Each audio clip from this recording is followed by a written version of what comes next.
5 rigtige. Yes, jeg skal lige vide, så er det sådan en stresskridt, eller er det sådan, man får et spørgsmål i gang? Du har et spørgsmål over 10 sekunder til at tænke dig. Perfekt, perfekt. Spørgsmål nummer 1. Hvilken festival havde Kings of Leon som hovednavn sidste år? Skanderborg. Aalborg. Nej, det var det desværre ikke. Jeg har mange kampe. Jeg vil så gerne have skiftet mere om det, eller noget, men det har jeg ikke råd til der. Så kan vi til gengæld se, at den videre giver den første anføring rigtigt. Vi sammen næste spørgsmål. Spørgsmål nummer 2. Forsangeren hedder Billy Joe Armstrong, og banen spiller på website i København. Julen hedder orkestret. Billy Joe Armstrong, jeg ved ikke, hvad det er. Okay, Green Day. Green Day, det er det. Green Day. Du slår Green Day, og det er rigtigt. Hvem var det, der gav svaret? Det var Flemming Marmor. Det er min tur. Min tur. Yes. Og det er lige sådan, at man opad med Thomas også. Den er givet. Det er min tur. Hvordan fungerer det? Står han ude på bilen, og sidder han inde i bilen, eller hvor er det? Nej, jeg er hjemme i min søster, så jeg står udenfor lige nu og kører tøj, og så sidder de inde i stuen og kigger ud på mig, og så kontrollerer vi igennem døren og vinduet. Er du smuk til, du simpelthen tager ned for at blive cigaret? Ja, jeg skulle lige ned i det i gear. Ja, naturligvis.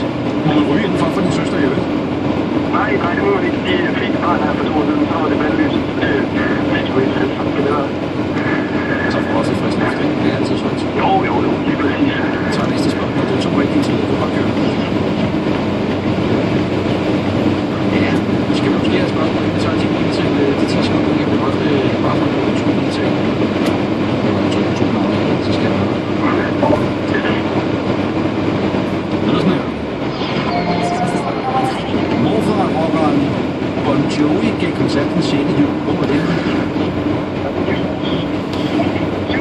Var det i Horsens? Fedt, det er Horsens. Eller hvad? Det siger jeg. Randers eller Horsens? Kom der, vi skal. Der er ikke tid, du svarer Horsens. Hvad siger det? Yes. Det er ikke svar på bare Okay, og det var det godt, det var nogle af delene, kan man sige. så er der ikke helt noget der.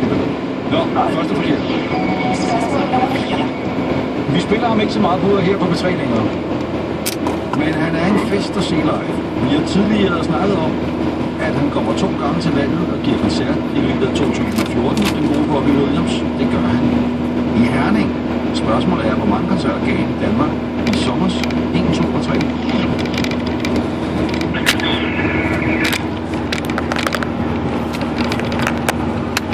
Ja, det tror jeg. Jamen, jeg er en svår til 1, og det holder jeg sgu. Det tror jeg er rigtigt. 1 koncert. 1 koncert til 1 med Bobby Williams i sommer. Ja. Den ene koncert var i Parken den 22. juli. Nej, så var der en anden en anden sted. Ja, det var der den 23. juli. Det er også så der er 2. Nå, Hallo, ja. han er 2 rigtigt, 2 forkert. Spørgsmål nummer 5. Nå, du skal nu gætte et orkester, som har været med i en menneskealder. De kom med en ny plade i marts, og så gav de koncert i Parken den 13. juni. Stikket er, at til den koncert var der så mange mennesker, som ikke rigtig kunne nyde stille.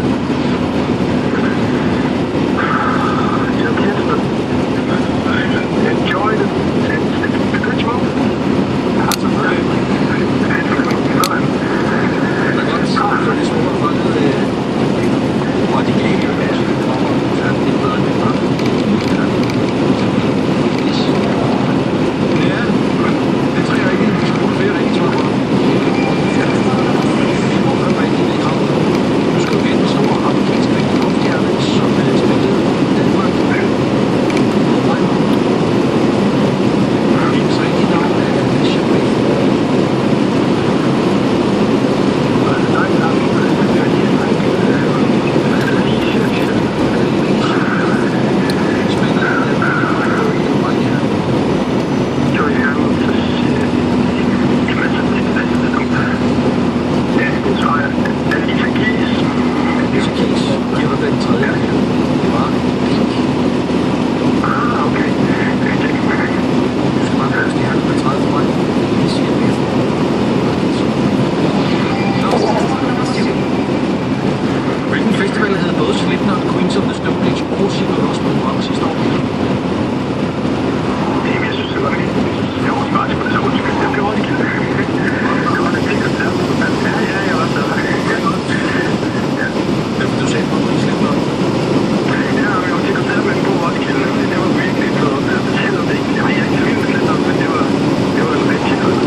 der ligger også en, der ligger en Muse Eiffel-øvelse i stadion i Rom. Det kan vi tage i stedet. Skal vi gøre det?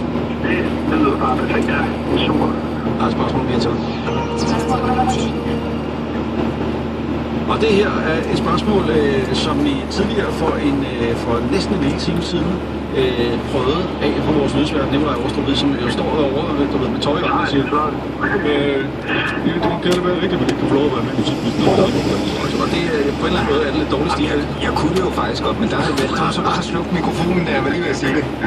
Jeg vidste det så godt, men jeg har været ude i mellemtiden. Jamen, det er godt, Nikolaj. Men vi synes, det er lidt dårligt stil, hvis han ringer ind, når han siger Danmarks Radio. Men spørgsmålet lyder sådan her. Han fik lidt på det. Kan du det, Simon? Så er der en ting hjemme til dig. Der er udsolgt i Store Vega den 30. januar, der manden bag at Dawn of Do You Like Drugs. Den hedder bare Dawn, kommer til det. Hvad hedder den? Den hedder nemlig Michael. 10 sekunder skal du ikke bruge, så vi starter bare den her i stedet for. Og finder en til mere. Høj. Det er perfekt, mand. Det er så godt. Simon, et brætspil og et skiver til kun. Ved du hvad? Så kunne man da ikke bruge lørdagen for noget bedre. En rigtig dejlig lørdag, og så ind på de sociale medier og skrive noget med One Direction med det samme, at det var den, der røvede dig. Det skal jeg gøre. Jeg siger mange tak. Det var super. Tak for godt program, du. Tak for det. Igen, hej med dig. Lad os nappe et stykke musik oven på det her. Her er The Wire fra Heim.